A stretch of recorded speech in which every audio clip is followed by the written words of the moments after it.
Well, Vinny, they're confirming a lot of what we have been reporting, who this man was, where he went to school, that he had a home in Pullman, Washington, that a Hyundai Elantra was taken into custody along with him.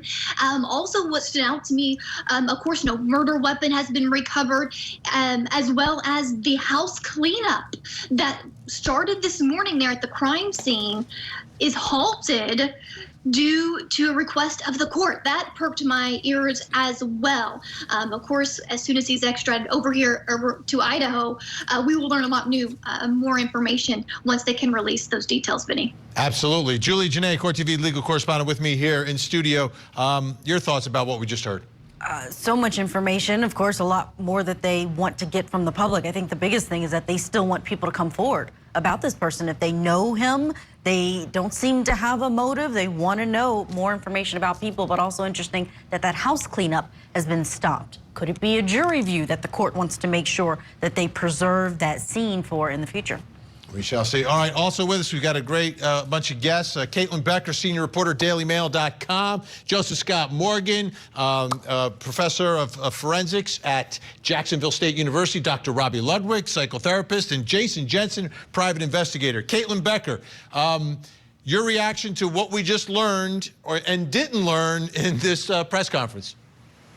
For me, it's about what we're going to learn, and that is everything that the police know is going to come out in that probable cause affidavit. So we are going to be waiting with bated breath to know exactly the steps that they took to convince a judge to get that probable cause affidavit signed off on and get this arrest underway. And we also know that they are searching for the murder weapon and that this guy lived just 15 minutes in Pullman from the crime scene. So now all of his movements is something we're going to be able to track and to look for, and that could really open up where this murder weapon could have possibly been disposed of. And the video you're looking at is the apartment of the suspect in Washington State, in Pullman. Joseph Scott Morgan, I know you were listening to every word in that press conference. Your thoughts right now? Well, first off, a big tip of the cap to Chanley relative to her comment before we broke for the press conference relative to the connectivity with the DNA found at the scene and this alleged perpetrator. And kind of going along with that, Vin, is I'm very surprised that he has not divested himself of this vehicle. I think that's a big piece to this. Where was the vehicle recovered in relation to his location when they put the bracelets on him this morning at 3 a.m. I think that that's going to be very important. That car is actually a rolling crime scene, and I'm going to be very interested to see how it has been treated in these days that we've been watching and waiting all of this time. You talk about a rolling crime scene, rolled like 2,500 miles across the country. Yeah. Dr. Robbie Ludwig, your reaction to what we just learned and didn't learn in the press conference? Well, I think it confirmed a lot of the details that we discussed on this show. I was really impressed by the team effort that went into finding this man. Clearly, the Idaho police, they were very methodical. They worked collaboratively together. They definitely had the intention on finding the perpetrator, and they must feel really good that they were able to achieve what they were able to achieve. This is clearly new territory for them. So bravo for their efforts and how detail-oriented they have been throughout this process. As far as Bryan Kohberger, I think what we're seeing is somebody who is not a career criminal, somebody who implicated himself, and thank goodness many of the details are coming out now so we can find out more about this man and more about the story behind his crime. Yeah, and a lot of the pictures we see aren't necessarily prior mugshots. These are like from Washington State University, where he's doing some grad work and undergrad, all of that. Jason Jensen, great to see you, sir. I know you've been following this case from the beginning. Now there's an arrest. We heard what investigators were able to tell us. Your thoughts right now? Well, I'm really impressed with the results, especially how quickly they've come along. Oftentimes, these small towns are feared to be inadequate to do a major crime investigation such as this, but for them to bring it to an arrest within 6 weeks is very commendable. What's interesting about Mr. Kohberger is the fact that he's a criminal justice major like myself. I often say, if you're a psychology major, you're trying to fix somebody. If you're a criminal justice major, you're trying to investigate somebody. So I would think that this signifies that he was actually somebody that fantasizes about crime and was trying to create the perfect murder. Well, investigators say it wasn't perfect. And if perfect is getting away with it, obviously no murder is perfect, but the arrest has been made, folks, and our coverage continues here on Court TV. We're just getting started. A lot to break down, a lot. Like, where's that murder weapon? He started in Idaho, according to investigators, ended up in Pennsylvania. That's 2,500 miles. He could have gotten rid of it anywhere. Do you think they have a chance of finding it? We'll talk about it next. 800-771-9855. Welcome back. I'm Vinny Politan. We're covering the big breaking news out of Idaho and Pennsylvania, an arrest in the case involving the stabbing mass murder of 4 students at the University of Idaho. This is the man investigators arrested and say is responsible. His name is Bryan Kohberger. Monroe County Correctional Facility. Monroe County's in Pennsylvania. That's where he apparently grew up, went to college, where his parents lived, where he was taken into custody. But he was a grad student at Washington State University, which is just like 15 minutes away from the University of Idaho, just over the state line. So he was in that area, but was captured back here. We've learned some information from investigators who just held a press conference. We're going to take another look at it in the top of the hour if you missed it. In the meantime, we've got all our guests with us. Chanley Painter, let me start with you. It seems that they want more information about this guy. This guy wasn't on anybody's radar, right? You were out there. No, did anyone mention the name Bryan Kohberger while you were out there? Never heard of him until today, Vinny, but apparently he's been on the radar of the authorities for a while, even though the press releases kept saying no suspects identified. The chief addressing that today, sort of, at the press conference, but this is still very much an ongoing investigation. I just checked the Moscow Police Department Facebook page, and they've released a new update since their press conference, clarifying a couple of things, in that we are learning that the investigation continues. They actually seized a white 2015 Hyundai Elantra. Remember, when they were asking for tips, they wanted a 2011 to 2013 Hyundai Elantra. Well, what was seized was the 2015 Hyundai Elantra, and they also say that they are executing additional search warrants, location searches in multiple locations. So that could be in, of course, Idaho, Washington State, Pennsylvania, Vinny, and additional evidence will be collected, of course, and tested, but also interviews will continue to be conducted. So it's very active still today. What new will we learn? Is that one of the reasons they stopped the cleaning process of that crime scene? Because maybe there's new information coming forth. We'll have to wait and see.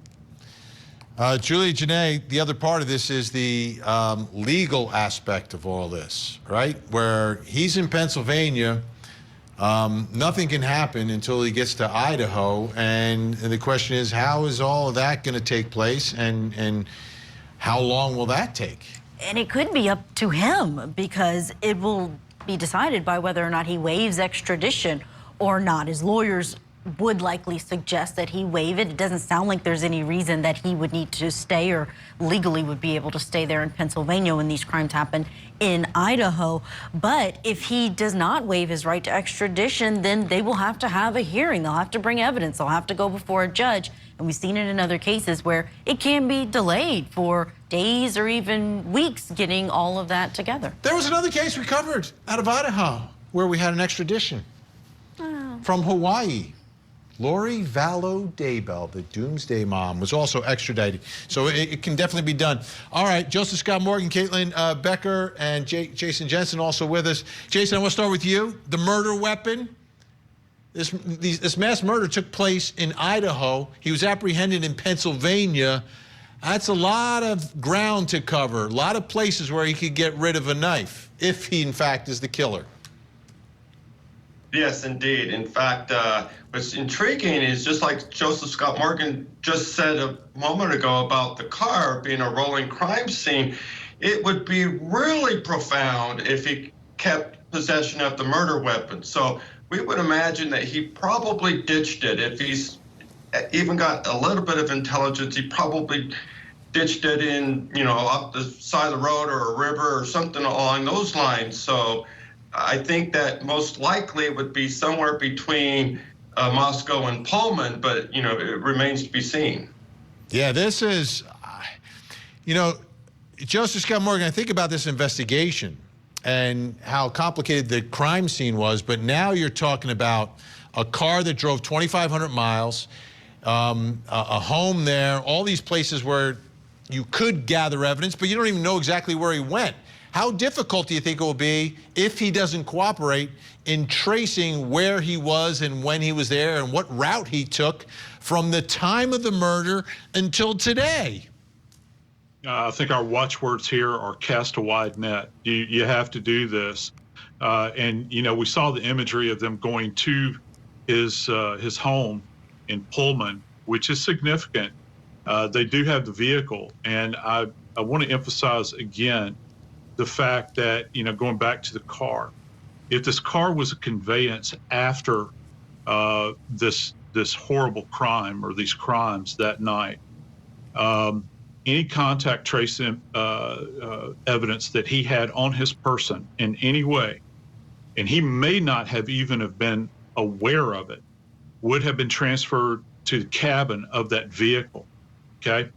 And so that means that any blood evidence, any trace hair, fiber, anything like this could have been transferred into the fabrics of that vehicle, and it may still be there. I think the trick is here, how much knowledge does he have about deep cleaning? He's had this car for a while now, post-crime. I'm wondering if he put his shoulder to the stone here and attempted to clean this thing thoroughly. And even in those circumstances, there will still be something left. And here's one other piece, and I'll shut my mouth. If he went from the crime scene back to Pullman, okay, what does he have contained in that apartment that might be a tie back to Moscow? I think that's going to be significant. People have talked a lot about the garments that may have been worn. I can tell you this, just based simply upon what they have said thus far in my previous knowledge of sharp force injuries. Whoever perpetrated this would have been covered in blood, okay? So there will be some trace of that left behind, even if he's wearing gloves, all those sorts of things, unless he got rid of some kind of outer garment that he was wearing, burned it, disposed of it, all these sorts of things. It all depends on how much care he took. He held onto the car. Again, I say, why would you hang on to this? Certainly this guy's aware of this. He's been watching the news. They know that they're looking for an Elantra. So, another interesting point along this journey. Yeah, Joe Scott Morgan, nobody ever wants you to close your mouth. I mean, that's why we love the Body Bags podcast. It's awesome. All right, Caitlin Becker, senior reporter, dailymail.com. The chief was very gracious to the media, keeping the story alive, helping those tips come in. But now they want more information about this defendant. And my guess is not only the public, but folks like you at the Daily Mail are going to dig up everything about this guy from the time he was born until he was arrested. We already are. Since we even started this segment here, we've been updating posts across dailymail.com, and we've learned quite a bit about the suspected killer.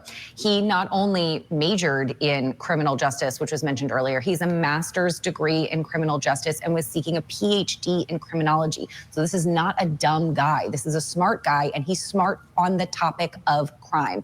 When he was getting his master's, he did a research project, and we know that because he sent out a social media post looking for research participants, looking to seek information about the thought process behind people who commit crimes while they're in the commission of those crimes. So these are topics that he has been looking up for some time. And I wanted to answer a question that was posed before the last break. We are told by sources that the white Hyundai Elantra was seized from his home in Pennsylvania when he was arrested. So it does stand to reason that he fled in that car, if he is indeed the killer, and drove it all the way back to Pennsylvania, and it was taken from that specific home. And in addition to his apartment in Pullman being investigated, we also have exclusive photos of cops in front of his office that he had at the university where he was seeking that PhD. So police are also investigating that area as well. Wow, great information. Thanks so much. All right, folks, our coverage continues here. Don't go anywhere.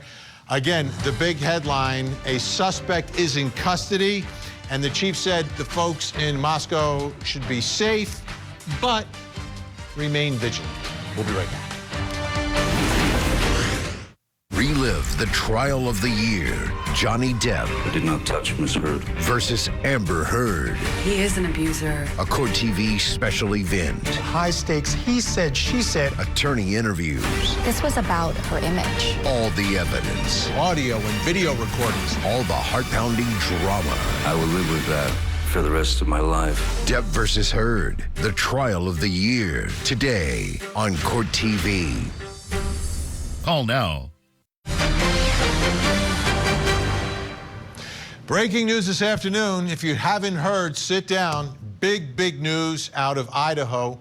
An arrest has been made in the murder of those 4 University of Idaho students, Xana, Ethan, Maddie, and Kaylee. You're talking about a 28-year-old grad student who wasn't going to the University of Idaho, but instead was going to Washington State University, about 15 to 19 minutes away, just across the border from where the University of Idaho is into Washington State. This is the man. Bryan Kohberger is his name. He is now in custody in Pennsylvania, his home state, where he grew up, and is now in the Monroe County Correctional Facility. And the legal process has begun. We learned a few things from the press conference, which, if you missed it, we'll show you again what happened at the top of the hour. In the meantime, Chanley Painter is with us and has been covering this story. She was out there when all this was happening. One thing that was said during the press conference, it's been a sleepless couple of days. That tells me this wasn't like, oh, we got a tip and boom, this is the guy, we got him. No, they've been working this a little bit, Chanley.